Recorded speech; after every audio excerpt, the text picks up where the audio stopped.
تو ان کو یقین نہیں آیا کہ اوپر والا حصہ کسی اور کا ہے اور نیچے والا جو میں نے اپینڈ کیا ہے وہ. جی ہاں.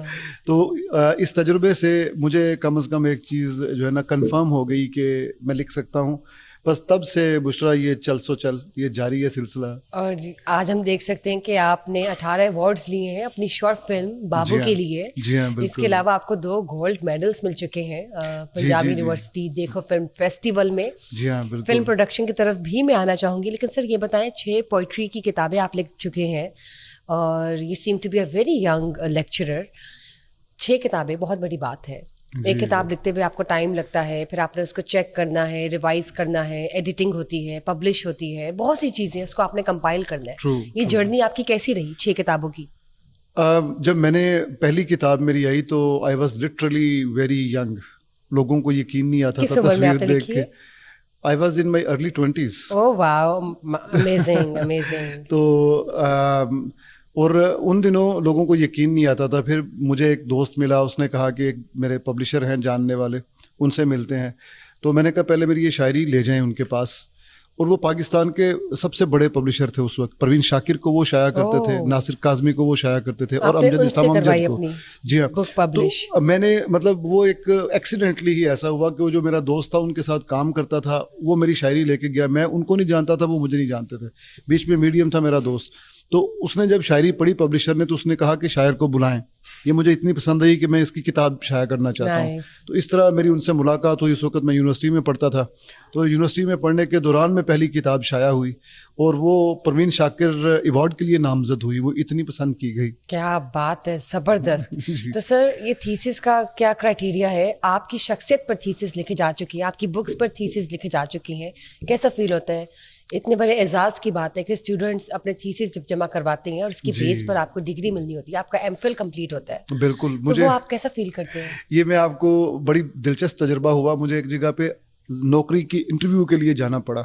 تو میں نے اپنے سی وی میں لکھا ہوا تھا کہ مجھ پہ اتنے تھیسس لکھے گئے ہیں. تو سامنے جو خاتون تھیں, بزرگ تھیں, شی مسٹ بی اراؤنڈ 70. وہ شاید پوسٹ ریٹائرمنٹ نہ ان کو خاص طور پہ ان کو اپوائنٹ کیا گیا تھا. تو وہ کہتی ہیں کہ جو جن تھیسس کا نام آپ نے لکھا ہے وہ تھیسس بتائیں کہ آپ نے کہاں کہاں کی ہے. تو ساتھ ایک ڈاکٹر صاحب بیٹھے ہوئے تھے, وہ بھی بزرگ تھے. انہوں نے کہا کہ یہ نہیں لکھا ہوا کہ انہوں نے کی ہے, بلکہ یہ لکھا ہوا کہ ان پر یہ تھیسس ہوئے. تو اب ان کے پاس ایک ہی کینڈیڈیٹ ایسا تھا جس پر کام بھی ہو چکا ہے, یعنی خود بھی ایم فل کیا ہوا اور اس پر بھی ایم فل کے 5 تھیسس ہو چکے ہوں. زبردست. تو یہ ریئر تھا, یہ تجربہ ایک یادگار تجربہ تھا. بہت اچھی بات ہے سر, سو امپریسو. Thank you. شاعری کی دنیا میں آتے ہیں. اگر میں آپ سے پوچھوں کہ جب ایک شاعر کی پرسنالٹی جو ہوتی ہے وہ بہت سینسٹیو ہوتی ہے, ٹھیک ہے ہارٹ بریکس ہوتے ہیں تو وہ لکھنا شروع کر دیتا ہے, ہارٹ بریکس نہیں ہے یا محبت میں گرفتار ہو جائے تو لکھنا شروع کر دیتا ہے, یا کچھ بھی ہو سکتا ہے, وٹ سو ایور جو بھی کوئی پلیزنٹ میموریز ہیں یا ایکسپیرینسز ہیں, آپ یو جاٹ اٹ ڈاؤن اور اس کا پھر آپ ایک بنا لیتے ہیں فارمیشن شاعری کی. محبت کو کس طرح سے آپ شاعری میں یا اپنے الفاظوں میں پروتے ہیں؟ ہم تو بشرا محبت کے سفیر ہیں. شاعر کچھ بھی کر سکتا ہے, نفرت نہیں کر سکتا. ہم صرف محبت کرنے کے لیے پیدا ہوئے ہیں اور عشق پیشہ لوگ ہیں.